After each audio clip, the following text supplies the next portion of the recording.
At my daughter Sophie's 3-month celebration, Garrett's best friend, Scarlett, marched right up to me, drink in hand. Her voice wasn't loud, but it easily carried across the room. "Vivian, I heard things got pretty loose down there after the baby. You should really look into getting a tightening procedure. Don't make Garrett suffer." The room went dead silent, every pair of eyes pinned on me. Garrett offered Scarlett a half-hearted glare before turning to me, brushing the whole thing off. "You know how she is. Just a tomboy. We grew up together. She didn't mean anything by it." Scarlett shifted her weight, making sure her deep cleavage was on full display, and shot Garrett a provocative wink. "I'm honestly just jealous. I'm the exact opposite. So tight, my cramps are murder. You remember how that feels, right, Garrett?" The scattered chuckles in the room died instantly. I set my glass down, offering an icy smile. "That's funny. When I did your surgery, I don't recall making it quite that tight." Someone in the crowd let out a loud snort, and Scarlett's face instantly flushed beet red. Garrett grabbed my arm, his tone laced with reprimand. "Why do you have to take things so seriously? She was just joking around." Then with an almost doting look, he turned to Scarlett. "Come on, apologize to Vivian." Scarlett swallowed her rage and muttered a half-assed apology before deliberately baiting me again. "But seriously, Vivian, isn't my body the best piece of work you've ever done?" I looked at the curves I had personally sculpted. Without missing a beat,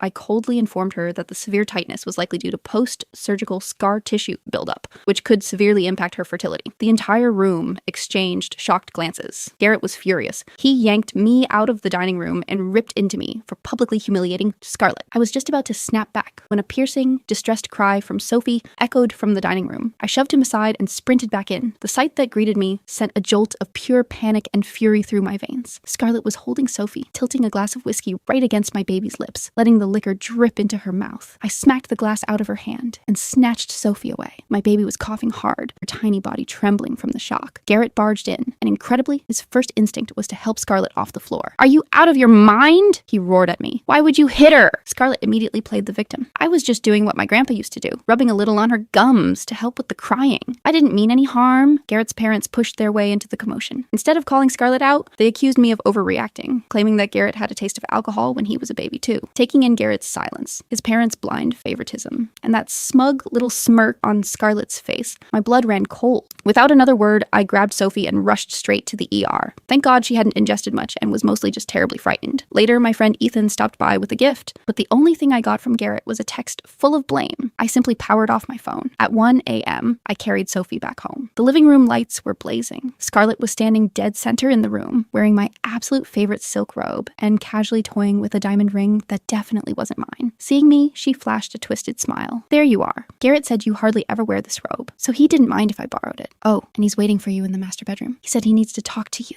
about the three of us."